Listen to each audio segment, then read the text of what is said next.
তিন গুণ কি? প্রমাণ সহিত। তিন গুণ: রজগুণ ব্রহ্মা, সত্যগুণ বিষ্ণু, তমগুণ শিব। এই তিন গুণ ব্রহ্ম তথা প্রকৃতি দুর্গা থেকে উৎপন্ন হয়েছে এবং তিনজনই নশ্বর। প্রমাণ: গীতা প্রেস, গোরক্ষপুর থেকে প্রকাশিত শ্রী শিব মহাপুরাণ, যার সম্পাদক শ্রী হনুমান প্রসাদ পোদ্দার, পৃষ্ঠা 24 থেকে 26, বিদ্ধেশ্বর সংহিতা, পৃষ্ঠা 110, অধ্যায় 9, রুদ্র সংহিতা। ব্রহ্মা, বিষ্ণু এবং শিব এই তিন দেবতার মধ্যে গুণ আছে, কিন্তু সদাশিব বা ব্রহ্মকালকে গুণাতীত বলা হয়েছে।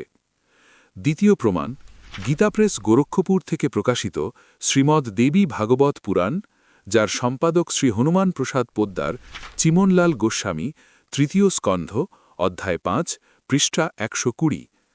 ভগবান বিষ্ণু দুর্গার স্তুতি করে বলছেন, আমি অর্থাৎ বিষ্ণু, ব্রহ্মা এবং শঙ্কর তোমার কৃপায় বিদ্যমান আছি।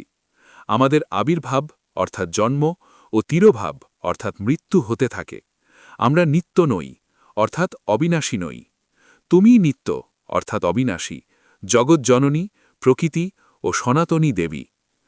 ভগবান শঙ্কর বললেন, যদি ভগবান ব্রহ্মা ও ভগবান বিষ্ণু তোমার থেকে উৎপন্ন হয়ে থাকে, তাহলে তারপরে উৎপন্ন হওয়া আমি, তমগুণী লীলা করা শঙ্কর, কি তোমার সন্তান নই? অর্থাৎ তুমি আমাকে উৎপন্ন করেছ। এই সংসারের সৃষ্টি, স্থিতি, সংহার তোমার গুণ সর্বস্ব বিদ্যমান। এই তিন গুণে উৎপন্ন আমরা ব্রহ্মা, বিষ্ণু এবং শঙ্কর সর্বদা নিয়মানুসারে কর্মে তৎপর থাকি। সত্য জানতে, তিন গুণের আসল রহস্য বুঝতে শুনুন সন্ত রামপালজি মহারাজের সৎসঙ্গ।